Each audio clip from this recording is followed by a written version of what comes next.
Did you know that in the Renaissance, people slept very differently from us? And it wasn't only because of uncomfortable mattresses or no central heating.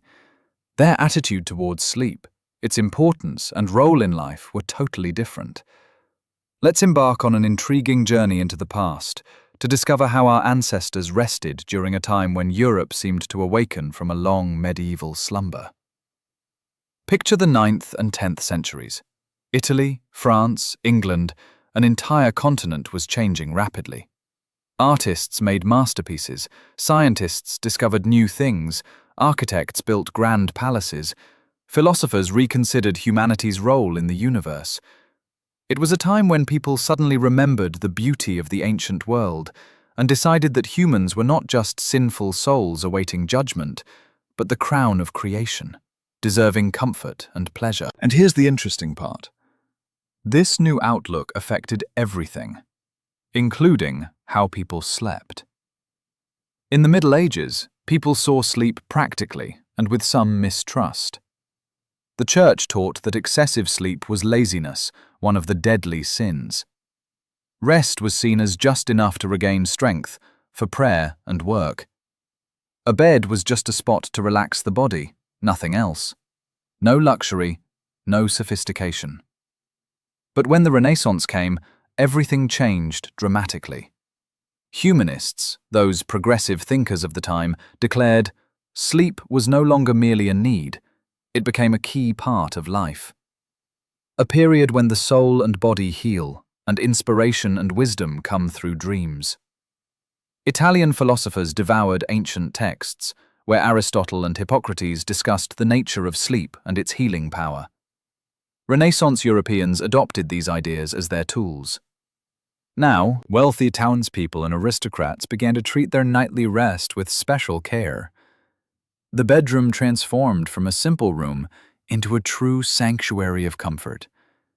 And this change was not only about luxurious fabrics and carved beds, it was a shift in attitude.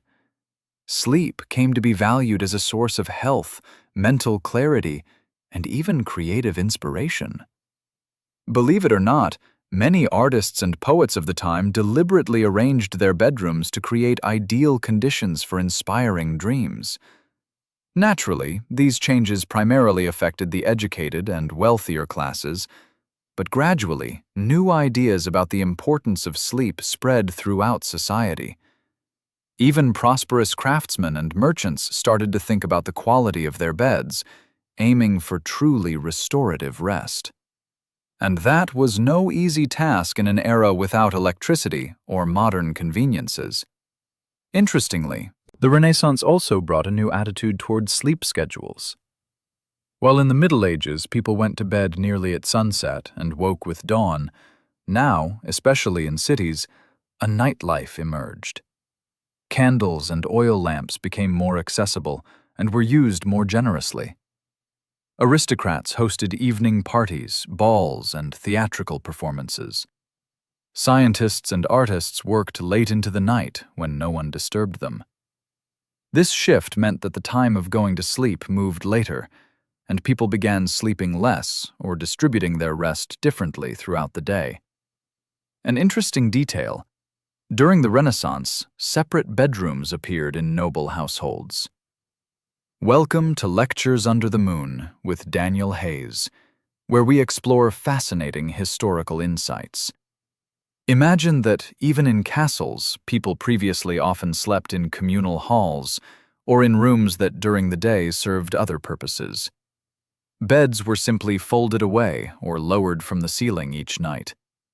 But now, the bedroom became a private sanctuary, a space where one could retreat to be alone, reflect on personal thoughts, or dream. This was revolutionary. Of course, such luxury was not accessible to everyone, but the very idea of personal space gradually rooted itself in people's consciousness. Renaissance physicians also contributed to this new understanding of sleep. They studied the works of ancient Greek doctors and Arab scholars, creating their own treatises on health. And do you know what they wrote? That a full, restful sleep is as important as proper nutrition. They emphasized that the quality of sleep affects mood, health, and even lifespan. These doctors offered detailed guidelines: what sleeping position is best, what the temperature should be in the bedroom, what to eat before sleeping, and what to avoid. Many of their recommendations surprisingly echo modern advice. Naturally, life for a simple peasant remained largely unchanged. Farmers still awoke with the dawn chorus of roosters and went to bed as soon as darkness fell. Their beds remained simple, and conditions were harsh. Yet even in villages, small improvements began to appear. Better quality mattresses filled with fresh straw or wool, warm blankets. Importantly, even ordinary people started to understand the value of good sleep for health and productivity. In cities, especially in wealthy trading centers like Florence, Venice, Paris, or London, the culture surrounding sleep developed rapidly. Master craftsmen emerged, specializing in making bedding, feather mattresses, and canopy beds. An entire industry dedicated to comfort arose. Wealthy individuals competed with each other in the luxury of their bedrooms. But this was not mere ostentation. Behind it lay a sincere desire to make rest as pleasurable and beneficial as possible. The Renaissance also brought a significant change in attitudes toward the cleanliness of bedding. In medieval times, changing linens was rare. But now, affluent families changed their bed linen not just weekly, but more often. This shift was driven not only by hygiene, but also by the belief that cleanliness promotes healthy sleep and pleasant dreams. Yes, even then people recognized the connection between cleanliness and quality rest. It's fascinating to observe how perceptions of falling asleep evolved. Previously, people simply collapsed into bed after a long, exhausting day. Now, entire rituals for preparing for sleep emerged. We will explore these in more detail in upcoming parts of our story, but it's already clear that sleep ceased to be just a pause in active life. It became a valued time that required careful preparation and proper conduct. Philosophers of the era pondered the nature of sleep, asking questions like, what happens to the soul when the body sleeps? Where does our consciousness go in the world of dreams? These questions troubled not only scholars but ordinary folk as well. Sleep was surrounded by an aura of mystery, and at the same time became a subject of practical study. This blend of mystical and rational approaches was very characteristic of the Renaissance. It's also worth noting how perceptions of sleep duration shifted. Ancient physicians recommended sleeping 7 to 8 hours, and Renaissance doctors largely agreed. But they added an important detail. The quality of sleep is more significant than the number of hours. It is better to get a good 6 hours of sleep in a comfortable environment than to toss and turn for 10 hours on an uncomfortable bed in a cold room. This idea was revolutionary for its time. Gradually, step by step, European society of the Renaissance era began to develop a new culture of sleep. This was a culture that valued comfort, paid attention to details, and sought harmony between body and spirit, although much of what we now take for granted was unavailable then. The very idea that every person deserved good sleep began to take firm root in people's consciousness. Now that we understand the overall context and mindset of the period, let's move on to more specific details. In the next part of our story, we will embark on a journey through the bedrooms of the Renaissance, from the simplest peasant cots to luxurious royal chambers. We will see what beds looked like, what materials they were made from, how they were decorated, and learn fascinating stories connected to the beds of famous people from that time. So, we've already explored how attitudes towards sleep changed during the Renaissance. Now, it's the perfect time to look inside the bedrooms of those days and see what our ancestors actually slept on. And you know what? The difference between a commoner's bed and an aristocrat's was simply enormous. Let's begin our journey from the bottom and work our way up, from the most modest sleeping arrangements to the most opulent royal chambers. Imagine a typical peasant hut somewhere in Tuscany or Normandy. There's just one room, or at most two. During the day, it's used for cooking, eating, working, At night, it's where the family sleeps. The entire household, sometimes consisting of 6 or 8 people, shares a single space. What kind of separate bedroom could there be? Yet even in such conditions, people tried to create at least some semblance of a bed. The most common option was a simple wooden platform placed along the wall, elevated about 12 to 16 inches above the ground or stone floor. Why was it raised? To prevent the cold and dampness from the floor from reaching the sleepers, and to keep mice and rats at bay. On this platform, they placed a mattress, a bag made of rough cloth filled with straw. And here's where things get interesting. The quality of the straw made a huge difference. Fresh, well-dried straw, often mixed with fragrant herbs, was one thing. Old, compressed, moldy straw was quite another. Wealthier peasants replaced the straw in their mattresses twice a year, in spring and autumn. The less well-off did so once a year, or even less frequently. Some very poor families simply slept on bundles of straw scattered on the floor.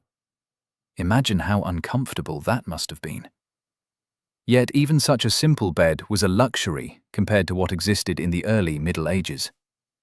During the Renaissance, peasants began to see some improvements. For instance, if the family had some money, they could afford a mattress filled not with straw, but with sheep's wool or goat down. This was much softer and warmer. Of course, it was more expensive, and such mattresses were passed down as valuable property. As for bedding, peasants had almost none. They slept on a mattress, covered with a rough wool blanket or a sheepskin coat. Pillows, as we understand them today, were not used. Instead, they placed a rolled-up piece of clothing or a small bag filled with straw under their heads. During the winter, the entire family would sleep under a single large blanket or quilt, pressed close together for warmth. There was little romance in this, but it was practical. Now, let's climb a bit higher on the social ladder and look into the homes of prosperous craftsmen or modest merchants. The scene here is entirely different. A family of means might have had 1 or even 2 separate bedrooms, one for the owners, another for the children and domestic staff. And in such a setting, a real bed would appear. An oak or walnut frame standing on sturdy legs, sometimes with a headboard, and occasionally a footboard as well. The height of the bed above the floor was roughly 1/2 meter. Why so tall? Again, it was to prevent cold and dampness from reaching the sleepers, and also to make getting in and out more comfortable. The frame would be fitted with planks or woven ropes, forming the base for the mattress. And the mattress itself was quite substantial, usually 2 or 3 layers of stuffing, one on top of the other. The bottom layer filled with straw, the middle with wool, and the top with feathers and down. You might find this hard to believe, but a good feather mattress back then could cost as much as several cows. It was a serious investment. Such mattresses were carefully protected, regularly fluffed, aired in the sunlight, and the covers changed. And here's an interesting detail. During the Renaissance, striped pillowcases became fashionable. Yes, striped fabrics were considered especially stylish. Red, blue, and green stripes on a white background. A mattress like this was a point of pride for the lady of the house. Sheets also appeared, though not everywhere, yet among the wealthier city dwellers they were standard. These sheets were sewn from linen fabric, which was a true symbol of wealth. Linen was expensive. It had to be grown, processed, spun into thread, woven. So sheets were treasured and used only on special occasions or when expecting guests. Pillows also became common among the middle class. They were not as large or as soft as today's, usually small, fairly firm bags filled with feathers and down. Sleeping arrangements were a bit different from ours. The pillow was placed under the shoulders and neck rather than supporting the entire head. Doctors of that era believed this position was healthier. In some regions, especially in Italy, Tiny, stiff pillows were popular, only placed under the back of the head, as it was thought that this made breathing easier during sleep. Now, imagine the blankets of that time. For the well-to-do city residents, these were woolen or quilted covers, sometimes made from fur. Feather beds filled with swan down were highly valued, light yet warm. But the most prestigious was the silk quilt, a luxury only the wealthiest families could afford. Silk was imported from Italy, or even from the East, and it was incredibly expensive. Yet such a blanket could last for decades, passing down through generations along with other valuables. And now, let's delve into the aristocrats' bedrooms, where true luxury began. A noble or wealthy merchant's bed during the Renaissance was not merely furniture. It was a work of art, a symbol of status, a source of pride. Imagine a massive frame carved from oak, walnut, or even exotic woods. Carved columns rose about 2 meters high, sometimes taller, supporting a canopy.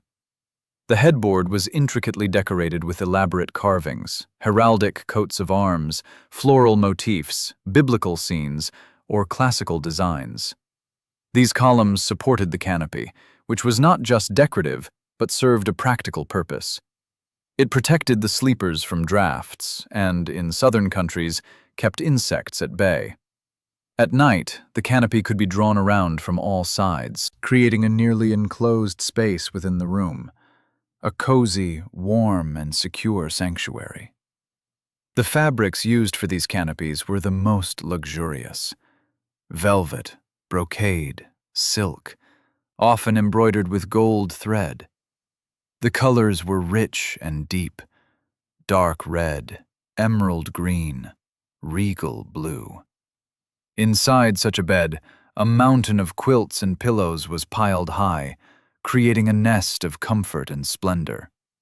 5 or 6 straw-filled mattresses, stacked one on top of the other, created such a height that climbing into the bed required a special step stool.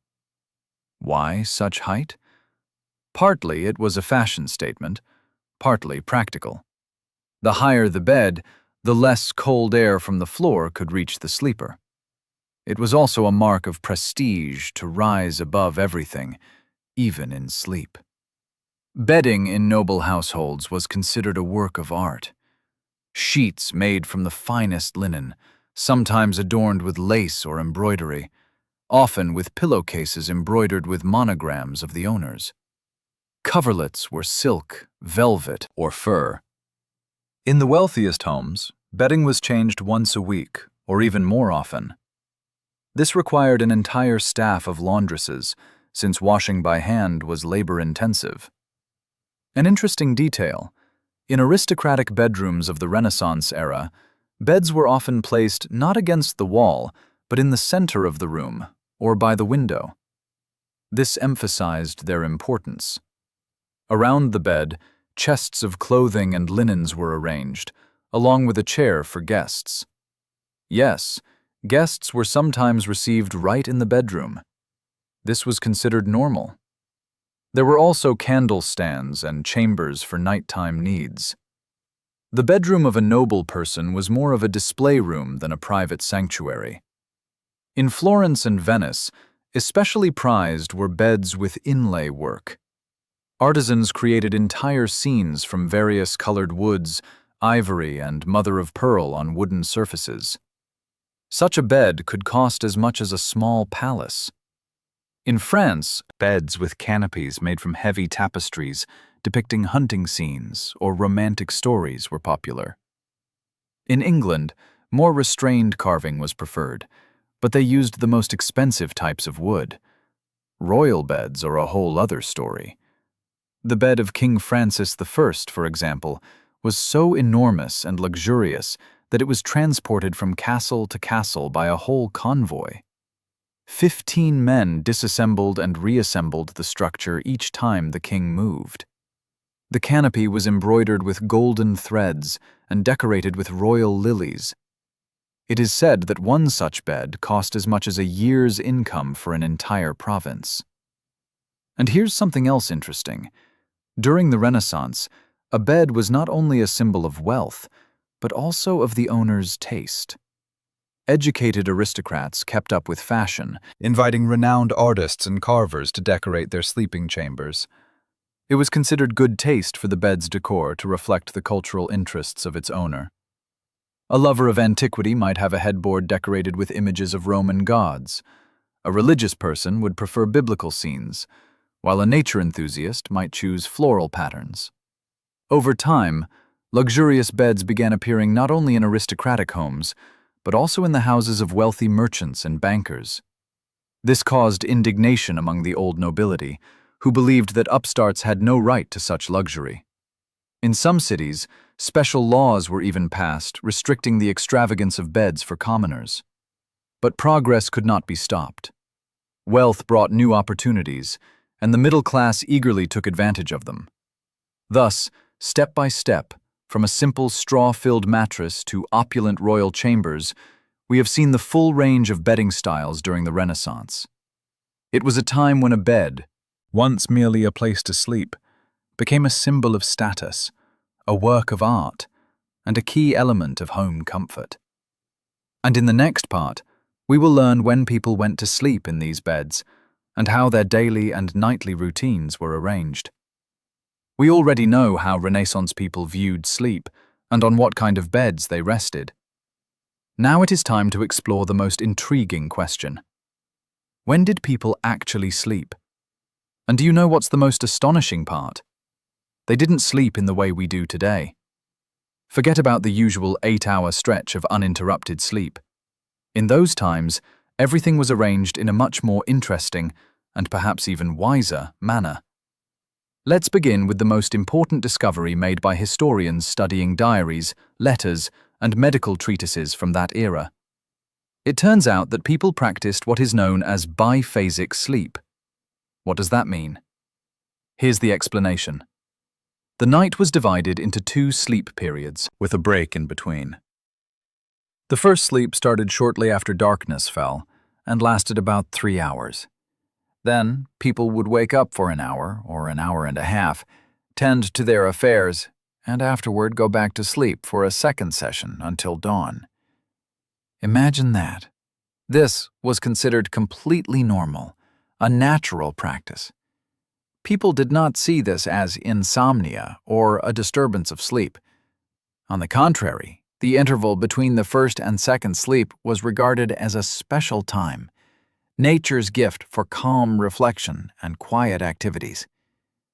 In historical documents, this period was called by various names: watch, midnight vigil, the hour between sleeps. And it was nothing strange or unusual. Everyone slept this way, from peasants to kings. Now, picture a typical night during the Renaissance. The sun sets early in the countryside, around 8 or 9 in the evening in summer, even earlier in winter, around 5 or 6. Peasant families dine by the light of the fireplace or a tallow candle. Talking is minimal. Everyone is tired after a long day of labor. After dinner, there's a brief prayer, and everyone heads to their sleeping places. Usually around 9 or 10 in the evening, with 10 being the absolute latest. That's when the first sleep begins. In the city, it's somewhat different. Wealthy townspeople can afford to stay up later. They have candles and oil lamps. Craftsmen finish their work at sunset, then dine, and perhaps sit for another hour working on some craft or having a conversation. They go to bed around 10 or 11 at night. The aristocrats and the educated, however, might stay awake until midnight, especially if guests are visiting or there's entertainment. But even they eventually retire for their first sleep. Then, after 3 or 4 hours, around midnight or 1 in the morning, the person naturally awakens. Not because of a nightmare or noise, but because that's simply how their body is wired. And do you know what they do at this moment? They engage in all sorts of activities. A peasant might get up, toss some wood on the fire, check on the livestock, or tend to nature's call.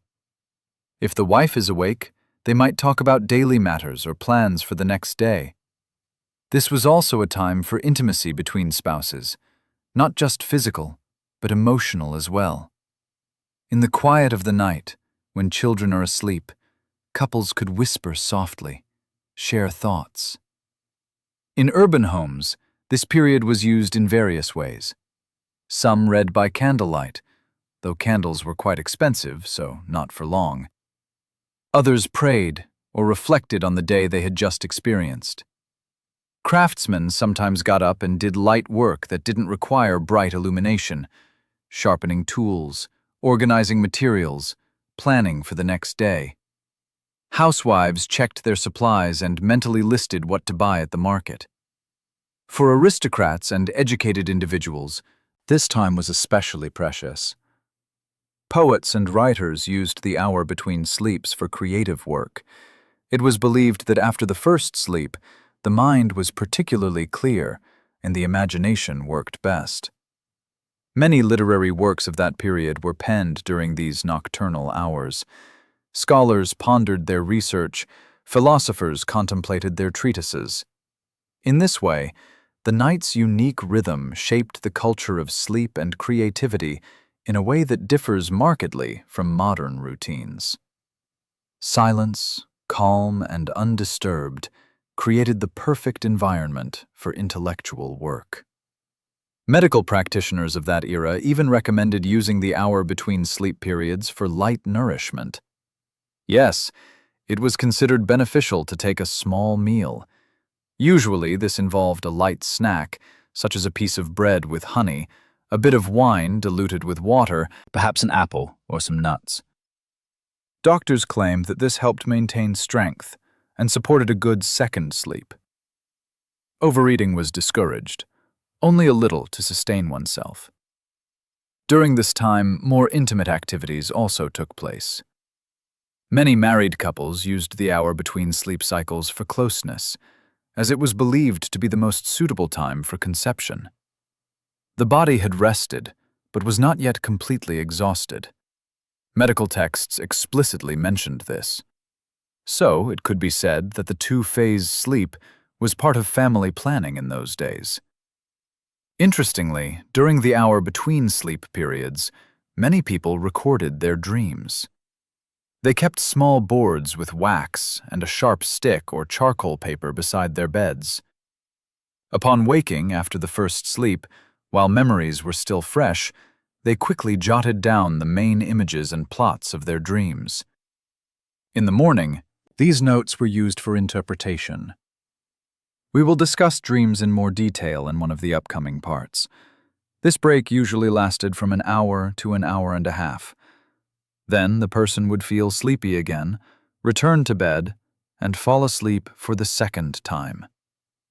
The second sleep lasted until dawn, about 3 to 4 hours more. Thus, the total sleep duration was typically between 6 and 8 hours, broken into 2 periods. And you know what?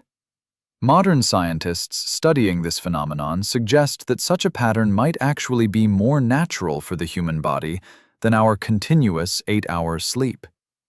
Of course, the schedule depended heavily on the season. In winter, when the nights are long and few, people slept more. The first sleep could start as early as 5 or 6 in the evening and last until midnight. An hour of waking and then sleep until 7 or 9 in the morning. This meant 10 to 12 hours of sleep, which was considered normal. Winter involved less work, especially in rural areas, and the cold naturally promoted longer sleep. In summer, everything was different. Long days, short nights. People went to bed late and got up early. The first sleep might last only 2 or 3 hours, followed by a short break, then another of sleep. In total, 5 to 6 hours per night. During the hottest part of the day, many, especially in southern Europe, practiced siesta, an afternoon rest. An hour or so resting in the shade helped restore energy for evening activities. City life had a more flexible schedule. Wealthy individuals could afford to sleep as much as they wanted. The poor adapted to the rhythm of work. Market traders woke before dawn to buy stock and be ready when the market opened. Artisans started work at sunrise. It was essential to make full use of daylight. Servants in wealthy households often woke earlier than their employers to prepare everything needed for their awakening. An interesting detail is that during the Renaissance, the first mechanical clocks appeared. However, they were rare and only found in churches and on the towers of wealthy homes. Most people relied on the sun, church bells striking at specific hours, and their internal biological clocks. Surprisingly, people had a keen sense of time and woke up precisely when needed, without alarm clocks. Church bells played a crucial role in organizing the day and night. The service of matins, midday prayer, evening prayer, and vespers structured daily life and marked the passing of time. Every hour was marked by the tolling of bells, allowing people to sense the approximate time. At midnight, the clock struck, signaling the transition between the first and second sleep. Many would wake up at the sound and use it as a cue for their nightly activities. In aristocratic households, there were special servants whose duty was to wake the master at the right moment. Of course, they would wake him after the second sleep, in the early morning. But during the interval between the first and second sleep, the owner could ring a small bell if something was needed, and the servant would appear. Imagine the vigilance required. Standing guard all night, waiting to see if someone needed assistance. That was a demanding service. University students also followed a biphasic sleep schedule, but with their own particular customs. After the first sleep, many would get up and review what they had studied during the day. It was believed that this helped solidify knowledge, or they would read something new by candlelight.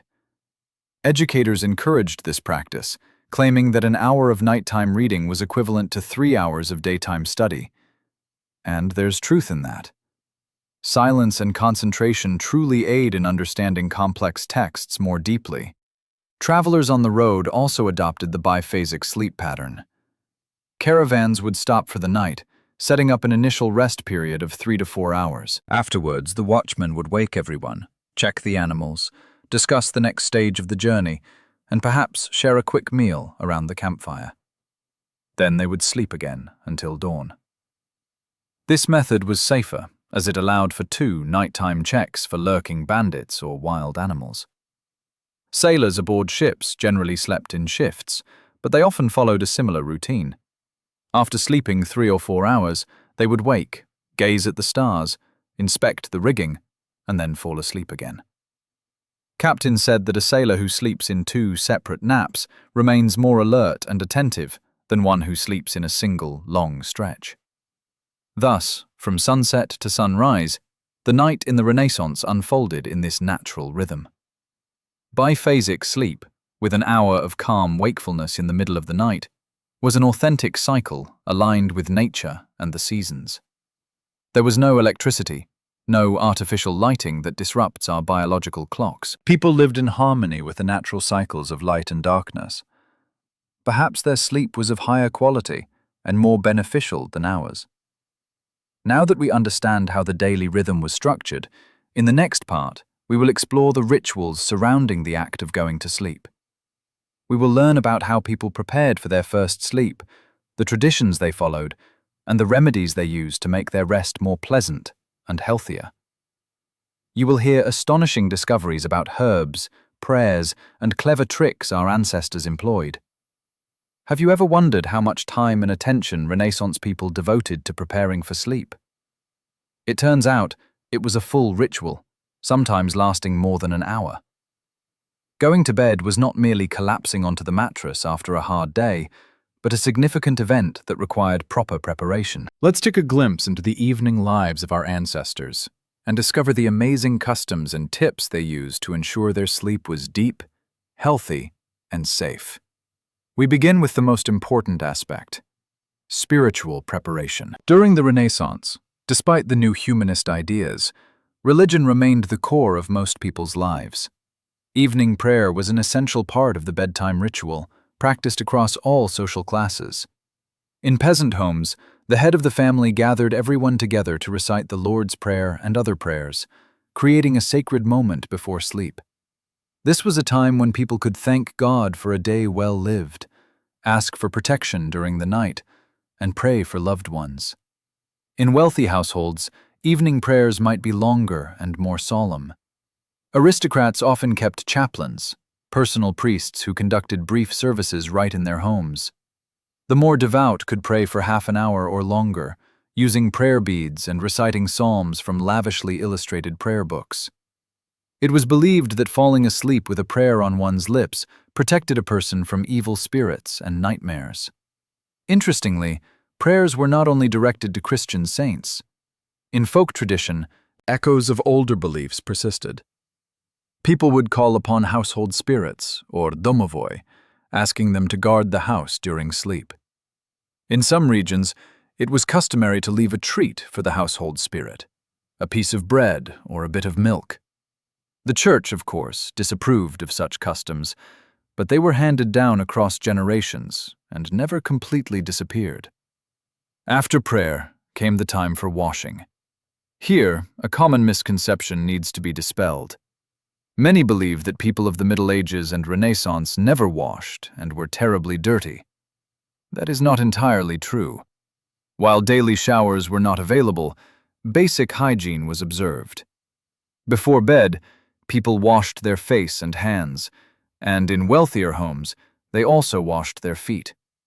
They used basins filled with water heated over a fireplace or stove. The water for evening cleansing was often infused with herbs: lavender, chamomile, rosemary. These plants were added both for a pleasant fragrance and, as was believed, for their healing properties. Wealthy individuals could afford to bathe with scented soap made with oils and herbs. The most famous came from Castile in Spain and Venice in Italy. Such soap was expensive and used sparingly. Women, before going to sleep, always combed their hair, a special ritual that could take quite some time. Long hair was carefully brushed with a wooden or bone comb. It was believed that 100 strokes made the hair healthy and shiny. In wealthy families, maids assisted with this process. Sometimes, fragrant oils or herbal infusions were used to add shine and a pleasant scent. Men also took care of themselves before sleep, though their routines were simpler: washing their face, brushing their teeth. For this, they used cloths wrapped around their fingers and powders made from crushed chalk, salt, and herbs. Toothbrushes, as we understand them today, did not yet exist, but maintaining oral cleanliness was important. Some even chewed on twigs from certain trees, which acted as breath fresheners and disinfected the mouth. Now, here's where it gets particularly interesting: the use of herbs and incense to improve sleep. This was a whole science, passed down through generations. Lavender was considered the queen among sleep-inducing herbs. Its dried flowers were sewn into small linen pouches and placed under or beside the pillow. The aroma of lavender calmed the mind, helped one fall asleep faster, and promoted pleasant dreams. This method is still used today, proving that our ancestors understood the power of natural aromatherapy. Chamomile was also very popular. It was not only added to the washing water, but was brewed as tea before bedtime. A warm chamomile drink with a spoonful of honey served as a soothing, calming ritual. In this way, ancient peoples harnessed the healing and relaxing properties of herbs to ensure restful sleep, blending practical hygiene with spiritual and natural wellness. Please like and subscribe to Lectures Under the Moon for more fascinating content. Medical practitioners of the period explicitly recommended drinking such tea for those suffering from insomnia or anxious thoughts. Valerian, hops, and lemon balm, these herbs were well known and valued for their ability to promote peaceful sleep. In wealthy households, more exotic aromas were used. Incense made from resins and fragrant woods imported from the East, such as frankincense, myrrh, and sandalwood, were burned in special censers before bedtime. The room would fill with a dense, sweetish smoke, considered not only pleasant, but also beneficial for health. It was believed that these aromas purified the air from harmful miasmas and warded off evil spirits. Rose water was especially popular among the nobility. It was spritzed onto bedding, pillows, and even nightgowns. The delicate scent of roses created an atmosphere of luxury and encouraged pleasant dreams. The production of rose water was a true art. Petals from certain varieties of roses were steeped using special methods to extract the most delicate and long-lasting fragrance. Some herbs were hung directly in the bedroom. Bundles of dried lavender, mint, and wormwood were suspended from walls or ceiling beams. This not only created a lovely aroma, but, as people believed, also protected against insects. Wormwood was particularly valued for its ability to repel fleas and bedbugs, the scourge of that era. Fresh herbs were periodically replaced to prevent the scent from fading. Turning to nighttime apparel, many may be surprised, but special nightgowns actually appeared during the Renaissance. Before that, people either slept in the same clothes they wore during the day or went to bed completely unclothed. But with new ideas about comfort and decency, the fashion for dedicated sleepwear emerged. Men's nightshirts were long, usually reaching the knees or even down to the ankles, made from linen or cotton fabric. They were loose-fitting, with long sleeves, and had no buttons, just an opening at the chest that was tied with a ribbon. In winter, men could wear a woolen shirt over the linen for added warmth. Wealthier individuals preferred nightgowns made from finer, softer fabrics, sometimes adorned with embroidery at the collar and cuffs. Women's nightgowns resembled men's, but had a more relaxed cut and were often longer. They were designed to cover the entire body: high collars, long sleeves, and floor-length skirts. Modesty demanded that the body be fully concealed even during sleep. Noble women's nightgowns were sewn from fine muslin or lightweight linen, often decorated with handmade lace, and such garments were considered treasured heirlooms, passed down through generations. Both men and women frequently wore a nightcap, a practical accessory rather than just a fashion statement. First, it protected against the cold. Even in houses with a fireplace, it was often cool at night. Second, it absorbed sweat and skin oils, helping to keep the pillow clean. For women, the cap also helped preserve the hairstyle, preventing hair from tangling during sleep. During colder months, a short woolen cloak or robe was worn over the nightgown. Wearing socks or stockings was also common. Keeping the feet warm was considered essential for restful sleep. Wealthy individuals favored knitted or soft woolen night stockings, specifically designed for sleeping. It was often said that warm feet guaranteed deep, undisturbed sleep, and that belief held true. As for safety and protection measures, sleeping in those days was less secure than today. One major concern was insects.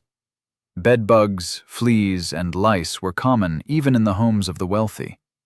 Complete eradication was impossible, so people devised various methods to protect themselves. They used herbal sachets, insect-repelling powders, and sprinkled herbs around the sleeping area. Despite the persistent presence of pests, the efforts to keep them at bay were a vital part of nightly routines, ensuring a more comfortable and safer rest for everyone. Already mentioned were the herbs, wormwood, tansy, and mint, that were carefully laid between the bedding and tucked into the folds of the mattress. Beds raised on tall legs offered some protection against crawling insects. Sometimes the legs were placed in special bowls filled with water or oil, creating a barrier that insects could not cross. Bedding was regularly shaken out and laid in the sun to dry, as ultraviolet light killed parasites. In wealthier households, linens could be heated with irons, and the hot metal was also effective in combating pests. Protection from the cold was equally important. Glass windows were a luxury, accessible only to the wealthy. Most windows were covered with oiled cloth or wooden shutters, and before bedtime, shutters were always checked to ensure they were tightly closed. This not only kept out the cold and drafts, but also prevented unwelcome visitors from entering. Gaps around windows and doors were stuffed with rags or straw. Heating devices, or warmers, were used everywhere. In peasant homes, these were stones heated in the fireplace and wrapped in cloth, then placed at the foot of the bed before sleep. In wealthier households, special copper warmers, vessels with handles into which hot water was poured or glowing coals placed, were common. These warmers were slipped under the blankets in advance to preheat the bed, then either removed or left at the foot of the bed throughout the night. Security from intruders was another concern. In cities, especially in restless districts, doors were carefully locked with bars and chains at night. Servants stayed on duty around the clock in wealthy homes, guarding the peace of the household. In villages, dogs were kept to bark at approaching strangers. Windows on the ground floor were often barred to prevent intrusion. Near the bed, essential items were kept for the possibility of waking during the night. A candle with a flint or crystal for lighting, a jug of water or light wine if thirst arose, and a chamber pot. Bedrooms rarely had indoor toilets, usually located upstairs. Wealthier people used ceramic chamber pots with lids, while simpler households relied on wooden or plain clay ones. A prayer book or rosary was often kept nearby. If awakened by a nightmare or troubling thoughts, one could recite a prayer to soothe the mind. A cross or an icon was always hung above the head of the bed for spiritual protection, believed to ward off evil spirits and safeguard sleep. Before falling asleep, many performed personal rituals, reading a few lines from a favorite book, softly humming a prayer or lullaby. Couples exchanged goodnight wishes, sometimes sharing a kiss. Parents checked on sleeping children, gently adjusting blankets and blessing them. Such routines created an atmosphere of calm and security, helping minds relax and prepare for rest. Step by step, from evening prayers to the last glance at the dying embers of the hearth, people of the Renaissance prepared for sleep. It was a true ritual, blending spiritual practices, bodily care, safety measures, and comfort. Modern viewers might find it overly elaborate, but for those of the time, it was a natural part of daily life, passed down from generation to generation. But what happened when a person finally fell asleep? Where did consciousness go? What worlds opened in dreams? These questions will be explored in the next part of our story, where we will learn how Renaissance people viewed dreams, how they interpreted them, and what role dreams played in their culture. Get ready for a journey into the mysterious realm of Morpheus. Do you believe in things and dreams? People of the Renaissance era believed in them without question. Dreams were seen not as random figments of imagination, but as important messages that needed to be interpreted correctly. It was thought that during sleep, the soul journeys to other worlds, communicates with angels or spirits, receives warnings about the future, and offers advice for the present. Let us embark on an extraordinary journey into the realm of dreams of that time, and discover how people interpreted their nightly visions. Attitudes towards dreams during the Renaissance were complex and quite fascinating. On one hand, the Church taught that some dreams could be divine, like prophetic visions of saints and righteous individuals. Yet they could also be from the devil, temptations, deceptions, traps for the soul. Dreams might simply be the result of overeating or illness. Medical practitioners, relying on ancient sources, discussed these possibilities and tried to determine what kind of dream had appeared: divine, demonic, or merely meaningless.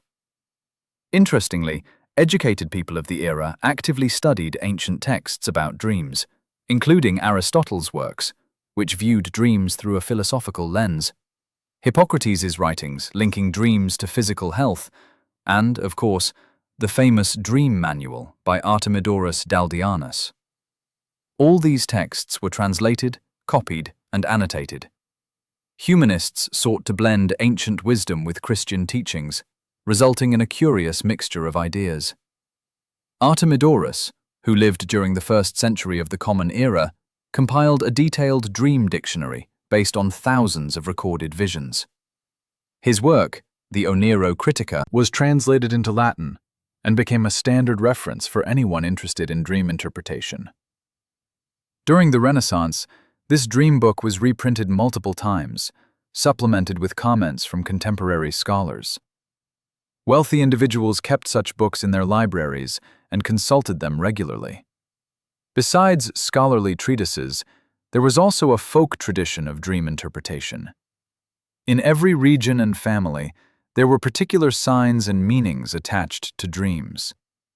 Elder women, grandmothers, and mothers usually served as the primary interpreters within the household.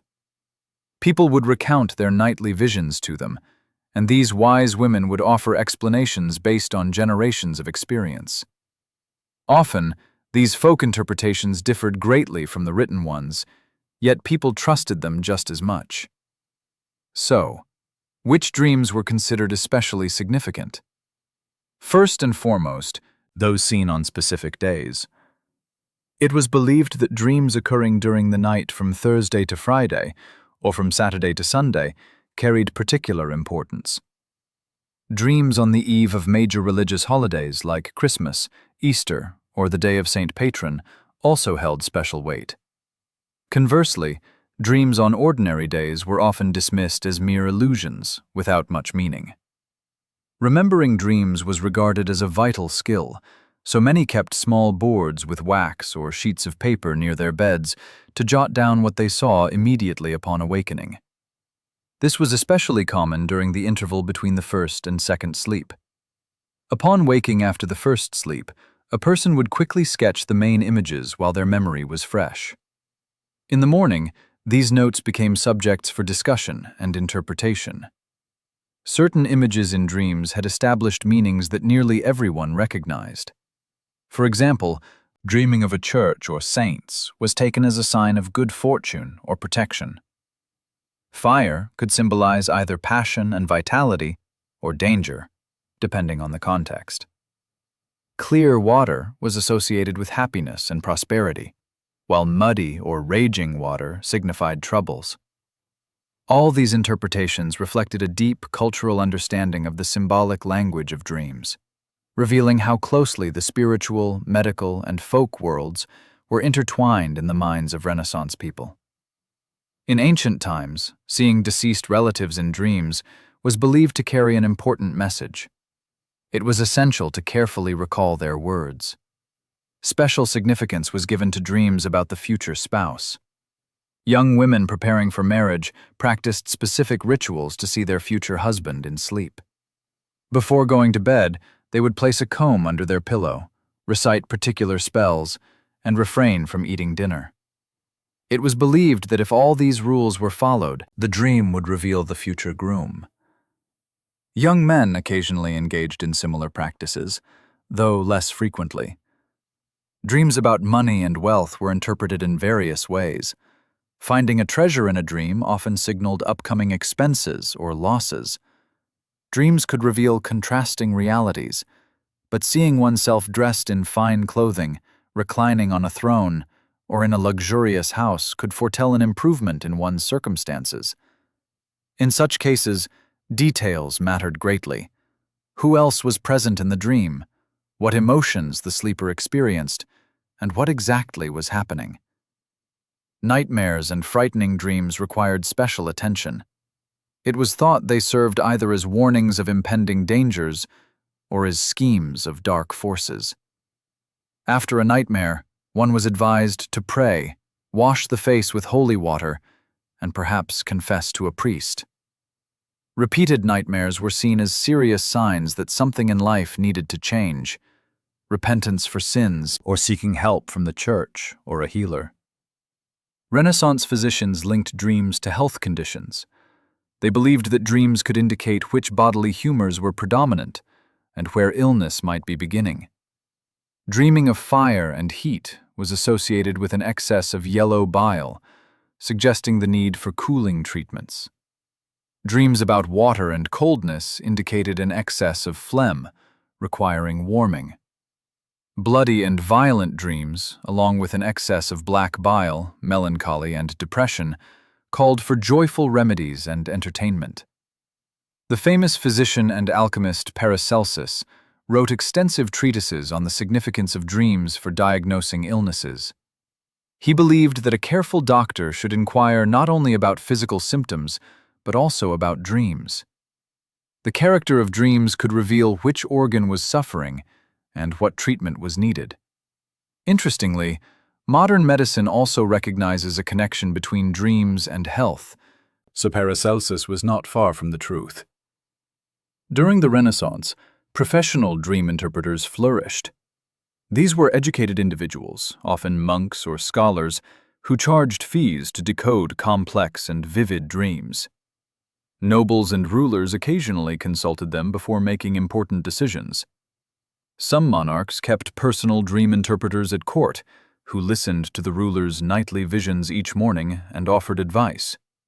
History preserves stories about the famous dreams of notable figures of that era.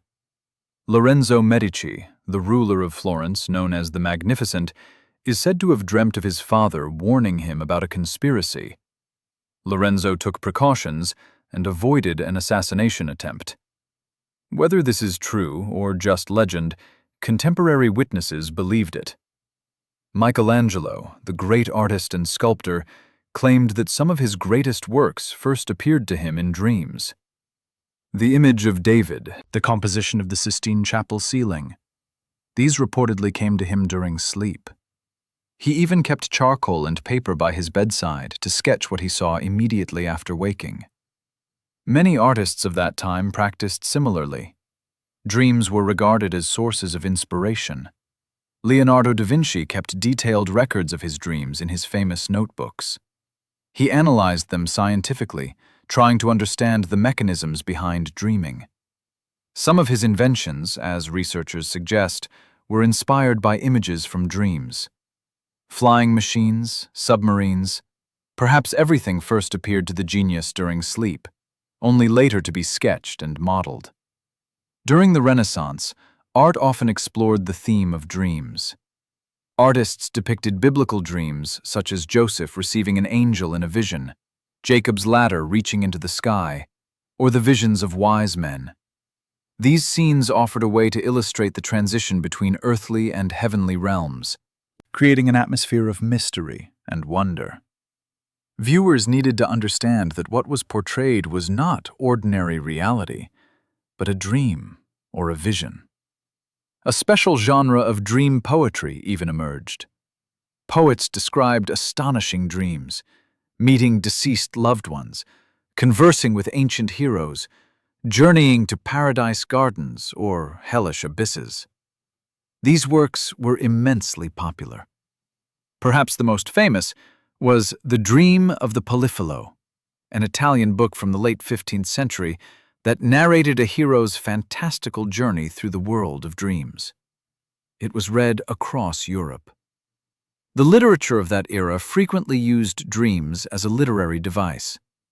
An author could have a character utter a prophetic dream, foretelling future events, or reveal the hero's inner world through descriptions of nightmares and fantasies. Shakespeare often referenced dreams in his plays. Let us recall Hamlet's monologue on death as a pivot where dreams may be seen to occur.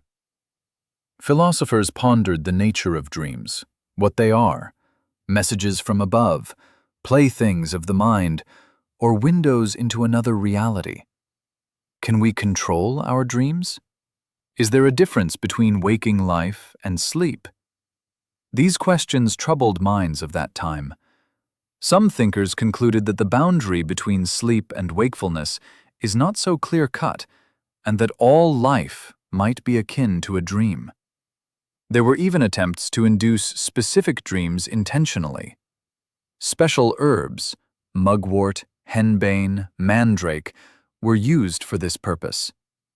Yet, such experiments were dangerous and condemned by the Church as witchcraft. Nevertheless, curiosity persisted among those seeking hidden knowledge. Alchemists and occultists crafted potions promising to open gates to secret worlds. Ordinary people also tried safer methods to influence their dreams, eating a piece of cheese before bed for vivid visions, placing a sprig of lavender under the pillow to dream pleasant things, or reading saints' lives to see divine visions. These small tricks were passed down through word of mouth and believed to be effective. Dream interpretation was not merely entertainment or superstition. It was a way for people to understand themselves, glimpse the future, and seek guidance for life. In a world filled with the unknown and unpredictable, where chance could determine fate, dreams offered the comforting notion of a higher order, of warnings and hints that could be received. This was reassuring, even hopeful. Thus, the realm of dreams was an integral part of Renaissance culture. People took their dreams seriously. They recorded them, interpreted them, discussed them. Dreams inspired artists, guided rulers, comforted lovers, and warned of dangers. It was a mysterious kingdom into which everyone ventured each night, where anything could happen. Now, let us leave the world of illusions and return to more practical matters. In the next part, we will learn what Renaissance doctors thought about dreams, what theories they developed, and which remedies they recommended for healthy sleep and insomnia treatment. Prepare yourself for an intriguing journey into the medicine of the past. Imagine arriving at a doctor's office with a complaint about insomnia, only to hear him say, "Quote 1." It sounds strange to modern ears, but for people of the Renaissance era, this was standard medical practice. Let's explore how physicians of that time understood sleep, what they recommended for healthy rest, and which astonishing remedies they prescribed for those suffering from sleeplessness. The foundation of Renaissance medicine was the ancient doctrine of the four bodily humors, also known as humors. This theory was originally developed by Hippocrates and later expanded by Galen of Pergamon, remaining the central medical doctrine for about 15 centuries.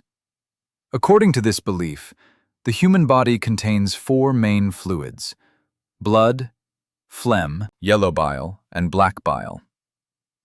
Each of these has specific qualities: hot or cold, moist or dry. Health depended on maintaining the proper balance of these humors. But how does this relate to sleep? Physicians believed that sleep occurs when cold and moist vapors from food, digesting in the stomach, rise up to the brain.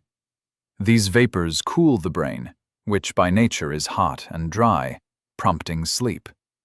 Conversely, waking occurs when the brain warms up again and dries out. Such was the straightforward explanation of how sleep works. From a modern perspective, this seems naive. Yet in the Renaissance, it was regarded as a coherent scientific theory. Based on this understanding, the type of food consumed before sleep directly influenced one's rest. Heavy, moist foods, especially pork, fatty soups, and dairy products, were thought to produce abundant vapors, resulting in long, deep sleep. Light, dry foods, such as bread, fruits, and vegetables, generated fewer vapors, leading to shorter, more superficial rest. Consequently, doctors offered detailed guidelines about what and when to eat, depending on the desired sleep quality. The temperament of an individual also played a role. People were classified into four types based on the predominant humor. Sanguine individuals, with an excess of blood, hot and moist by nature, generally slept well, with deep, restorative sleep. Choleric types, with an excess of yellow bile, hot and dry, often struggled to fall asleep and experienced restless nights. Phlegmatics, with an abundance of phlegm, cold and moist, slept excessively, sometimes even too much, and found it hard to wake up. Melancholics with too much black bile, cold and dry, suffered from insomnia and often saw troubling dreams. Treatments were tailored to each temperament. For a choleric person unable to sleep due to excess heat and dryness, the goal was cooling and moistening. Doctors recommended eating cold, moist foods before bed: lettuce salad, cucumbers, and melons, all chilled and dampening. They advised drinking barley water infused with violet extract, sleeping in a cool room under a light blanket, and taking baths with cooling herbs. For melancholics, with their cold and dry constitution, warming and moistening remedies were prescribed, but without excess heat. They were advised to eat moderately warm foods, such as chicken, fish, and soft-boiled eggs. Warm milk with honey was also recommended. Sleeping in a well-ventilated warm room was advised, along with pre-sleep baths infused with calming herbs like chamomile, lavender, and linden blossom. For phlegmatic individuals who slept too much, the treatment involved drying and warming. Spicy foods, some wine, and stimulating spices helped reduce excess moisture. Meanwhile, sanguine individuals, whose humors were balanced, were simply advised to maintain moderation in everything: diet, drinking, daily routine. Overeating or fasting, overexertion or laziness, each could disturb the humoral balance and affect sleep. This holistic approach, blending diet, temperament, and environment, exemplifies how deeply intertwined health and daily habits were in Renaissance medicine. Seasonal changes also played a significant role. During winter, when nature is cold and damp, people require less sleep, as the body naturally cools itself. Conversely, in the summer heat, when everything is hotter and drier, more sleep is necessary, preferably in cooler environments, with daytime rest recommended. Spring and autumn are transitional periods, during which gradually adjusting the sleep schedule is advised. Physicians of the time developed detailed health calendars, outlining what to eat, how much to sleep, and which procedures to follow each month. Geography and climate greatly influenced these recommendations. In northern regions, where cold and humidity prevail, doctors believed that warming foods and drinks were essential. In contrast, inhabitants of southern, arid areas needed to cool down. Interestingly, these guidelines often aligned with the traditional cuisines of various regions. Northern Europe favored fatty meats, hearty porridges, and warming spices, while the Mediterranean regions preferred light salads, vegetables, olive oil, and cooling herbs. Moving on to specific remedies for improving sleep, physicians compiled extensive lists of sleeping aids, ranging from simple to exotic. The most popular and accessible was poppy seed milk. Seeds were crushed in a mortar, mixed with warm milk, and strained before drinking. This beverage was given to both adults and children. Since poppy seeds contain opiates, they genuinely helped induce sleep. However, doctors warned against overuse, as frequent consumption could be harmful. Lettuce, or lettuce salad, was also considered an excellent sleep aid. Of particular value was the juice extracted from lettuce stems, a bitter, white liquid taken by spoonfuls before bedtime. Modern research confirms that lettuce contains substances with mild sedative effects, so our ancestors knew what they were doing. Valerian was widely known and used extensively. The dried roots were crushed and brewed as tea or infused in wine. People drank it before sleep to calm nervous excitement, anxiety, or heartbeat issues. Valerian's scent is distinctive and not universally pleasant, but its effectiveness was highly recognized. Sometimes the roots were simply placed under the pillow, as it was believed that even the aroma alone helped soothe the mind. Hops, commonly associated with brewing beer, were also employed as a sleep aid. Small hop cones were placed inside a small pillow or bag and kept near the sleeping person, or brewed into a tea with honey. Physicians noted that hops were especially beneficial for insomnia caused by fatigue or nervous tension. Modern science again confirms that hops possess calming properties. Lemon balm, also called melissa, was highly valued for its ability to relax and bring joy to the heart. It was brewed fresh or dried, consumed as tea, or added to baths. The famous physician Paracelsus called melissa an elixir of life and recommended regular use to maintain health and ensure restful sleep. For those who could afford exotic remedies, more costly options existed. Amber, a substance derived from the stomachs of whales, was prized for its enchanting aroma. It was dissolved in wine or rose water and taken by the drop. Amber was believed to stimulate the brain and provide peaceful sleep accompanied by pleasant dreams. Musk, obtained from the glands of certain animals, was also used as a calming and sleeping agent. Aromatic oils were widely employed. Lavender oil was rubbed into the temples before sleep, while rose oil was mixed with almond oil and gently massaged along the neck and shoulders. Chamomile oil was added to warm foot baths. All these practices helped relax the body and prepare the mind for rest. Massage, in general, was considered an excellent remedy for insomnia. Gentle, slow movements calmed both the body and the mind. More radical methods also existed, but these were less common, reserved for the most persistent cases of sleeplessness. Bloodletting was a common treatment for many ailments, including sleep disturbances. It was believed that if a person was overly full of blood, the excess would interfere with restful sleep. Practitioners would carefully draw a small amount of blood from a vein in the arm, and it was thought that this would improve the quality of sleep. From today's perspective, this practice seems barbaric, yet back then, people genuinely believed in its effectiveness. Physicians warned, of course, that bloodletting should only be performed after a thorough examination, and not too frequently.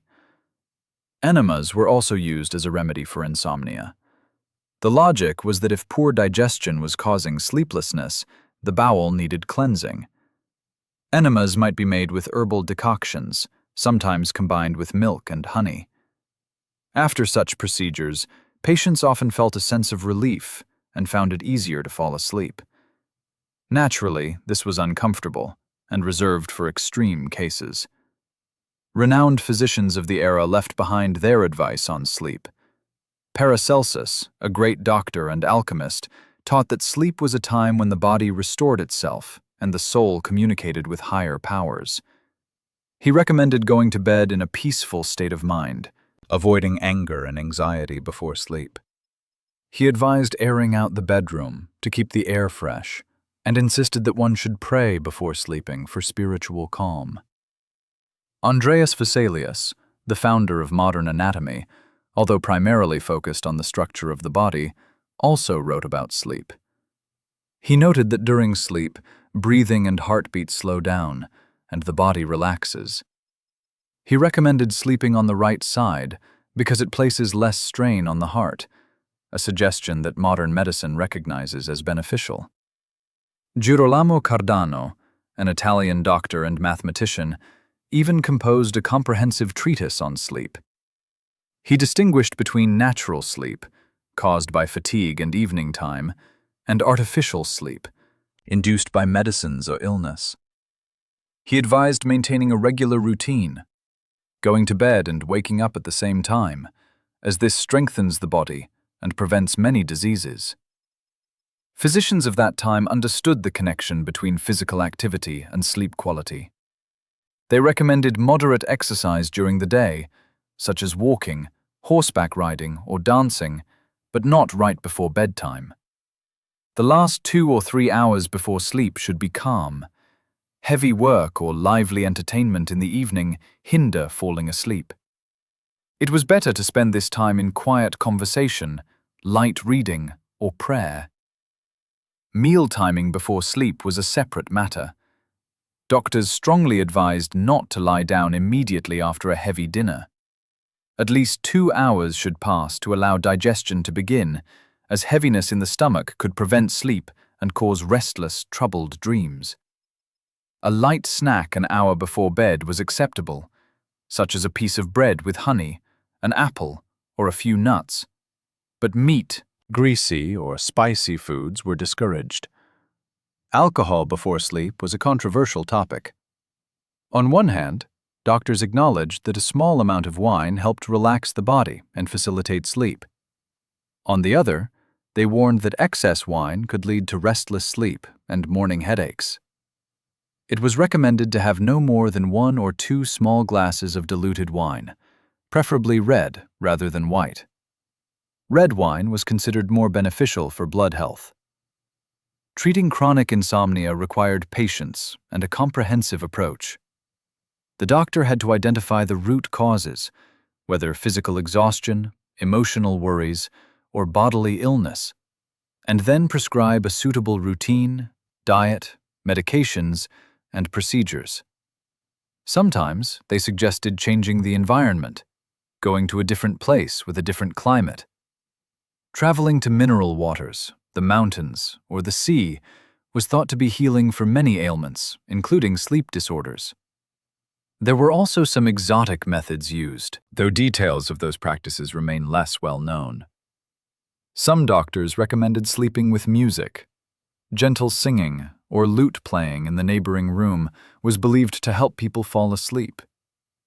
For children and the sick, special attendants were hired to sing lullabies or tell calming stories until the person drifted off. This was a form of musical therapy. During the Renaissance, medicine aimed to understand and improve human sleep through such methods. Of course, many ideas now seem incorrect from a modern scientific perspective, but it's astonishing how many practical recommendations proved accurate. Maintaining a regular schedule, moderation in eating, engaging in physical activity during the day, and resting in the evening, using calming herbs, and airing out the bedroom. All of these remain relevant today. Our ancestors understood many things correctly, simply explaining them differently. Now, it's time to conclude our journey through the world of Renaissance sleep. In this final, 7th part, we will summarize, reflect on what legacy from that era we still carry, and bid farewell to this fascinating topic. And so, our exploration of Renaissance sleep draws to a close. We have traveled a long way from the philosophical and cultural ideas of that time to the practical advice of medieval healers. Now, let us pause and consider what remnants of this rich heritage remain in our modern lives. Which traditions have been preserved and which have been lost forever? What can we learn from our ancestors who lived 500 years ago? Let's start with the simplest element, the bed. Look around your bedroom. There's a bed with legs and a mattress, pillows, a blanket, and bed linens.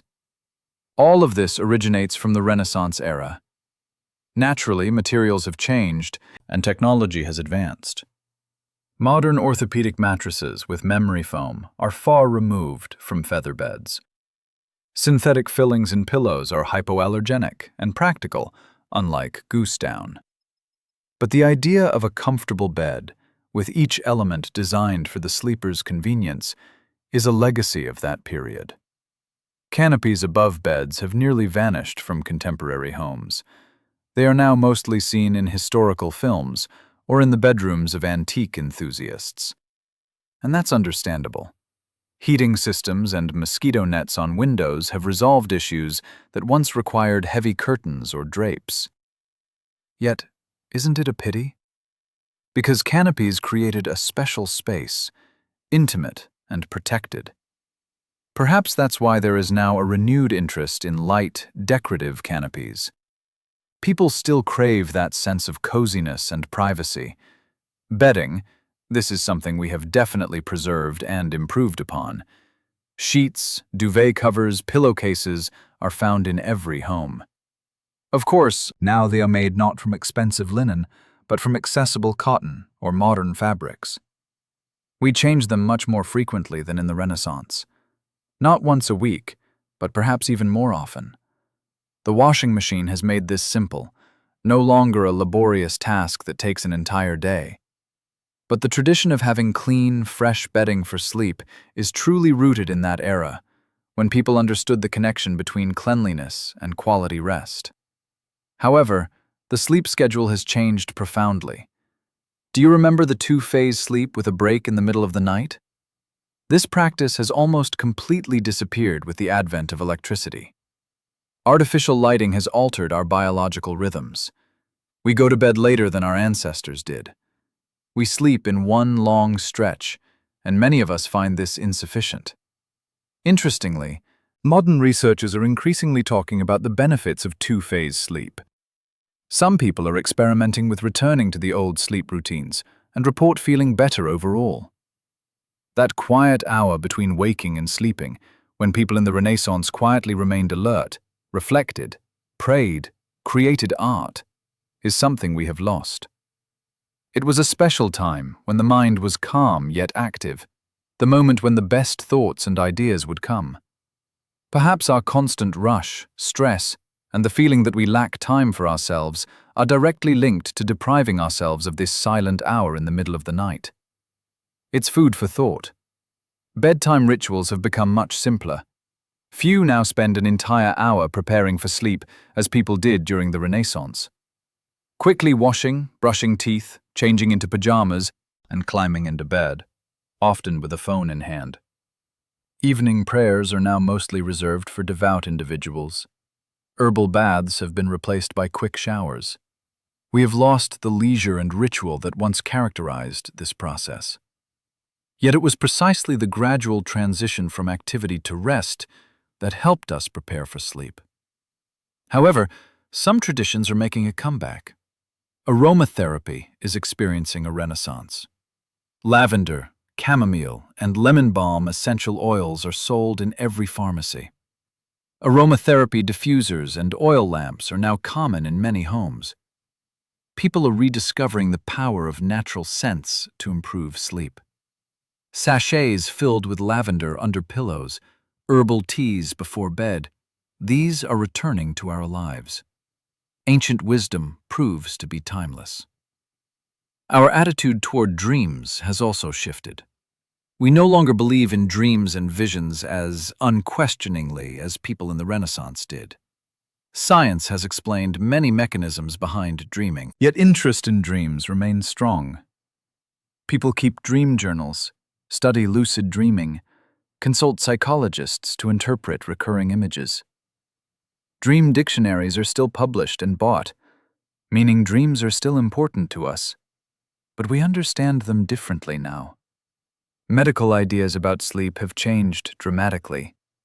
The old theory of the four humors has long been discarded. We now know about sleep cycles, rapid and slow wave sleep, the roles of melatonin and serotonin. We have a whole science dedicated to sleep, somnology. But what's truly surprising? Many practical recommendations from Renaissance physicians still hold true today. Maintaining a regular sleep schedule, airing out the bedroom, moderation in eating before bed, and using calming herbs. These are all confirmed by modern medicine. The herbs our ancestors used to improve sleep, valerian, motherwort, lemon balm, hops, are still recommended by doctors.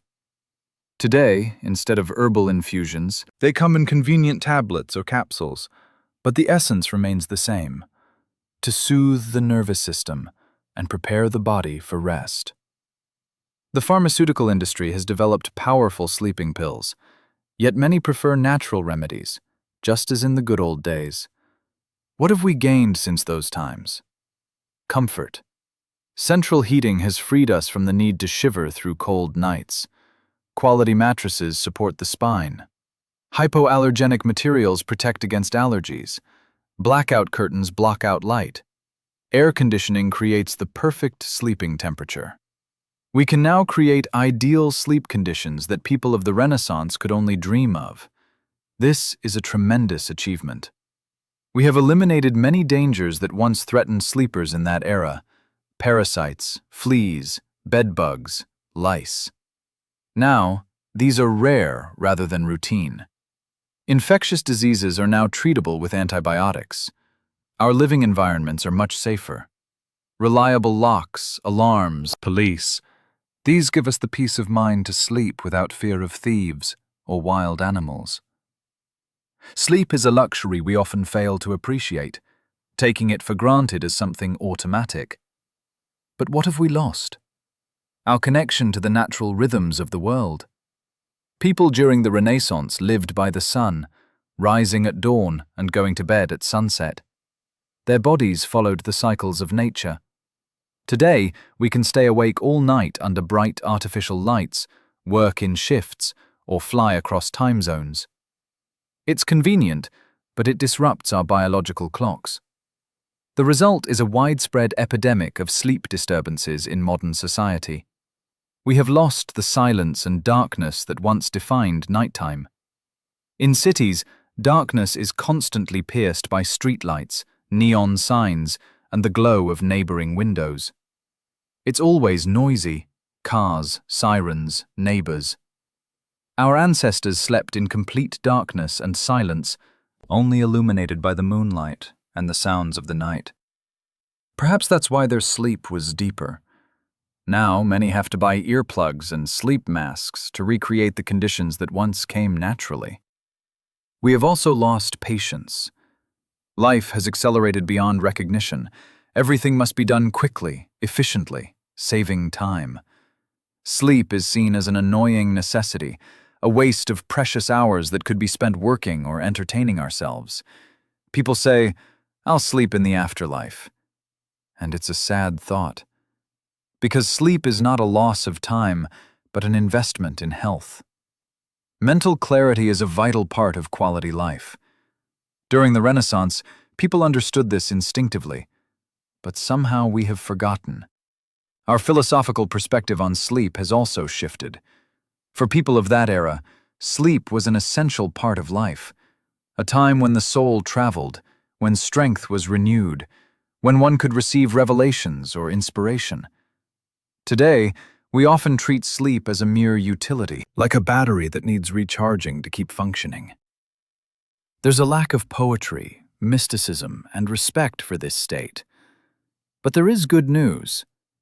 In recent years, interest in high-quality sleep has been growing. People are beginning to recognize its importance. Books on sleep hygiene are published. Doctors emphasize the necessity of getting enough rest. Employers create relaxation rooms. Sleep trackers help analyze sleep quality. Gradually, we are returning to an understanding of the value of proper rest, even if through different means than our ancestors used. Perhaps it's time to take the best from the past and combine it with modern achievements to create our own evening rituals. Perhaps a warm bath with fragrant salts, a cup of herbal tea, 30 minutes of reading before bed. We should at least stop using screens an hour before sleeping, since the blue light from gadgets interferes with melatonin production. Ventilating the bedroom, using pleasant aromas, choosing high-quality bedding. These small steps help recognize sleep as a vital part of life, not an inevitable evil. Maybe it's worth experimenting with sleep patterns. If circumstances allow, try biphasic sleep during weekends. Sleep a few hours in the evening, wake up around midnight, spend an hour in silence and calm, reading, meditating, writing in a journal, then go back to sleep until morning. Many who have tried report that it's an amazing experience, providing a sense of deep rest and mental clarity. Learning from the past doesn't mean blindly copying it. It means understanding the wisdom of our ancestors, their knowledge of what truly matters to us as human beings. The value of full, restorative sleep is not a modern medical invention. It's ancient wisdom, passed down from the Greeks and Romans, revived during the Renaissance, and handed to us today. Our task is not to lose it amid the chaos of modern life. To conclude this journey, I want to say, sleep is a gift. This is the time when the body heals, the brain processes information, and the soul finds rest. It accounts for 1/3 of our lives and it deserves respect and attention. People of the Renaissance understood this well. They surrounded sleep with care, creating the best conditions they could, valuing every hour of rest. Perhaps we should learn from them this respect for our own peace. Let this story about how people slept 500 years ago help you see your own sleep in a new light. May it remind you of the importance of rituals, the power of herbs and fragrances, and the value of silence and tranquility. And tonight, as you fall asleep in your cozy bed, may you feel a connection to all those people of the past who, just like you, sought good, healthy, and peaceful sleep. Sleep peacefully and enjoy pleasant dreams. May your rest be deep and restorative, just as the wise men of the Renaissance advised us. But two, with you was Daniel Hayes. See you in the next episode of Lectures Under the Moon. Remember to subscribe and like for more stories and insights. Thank you for watching Lectures Under the Moon. Don't forget to like and subscribe for more intriguing stories.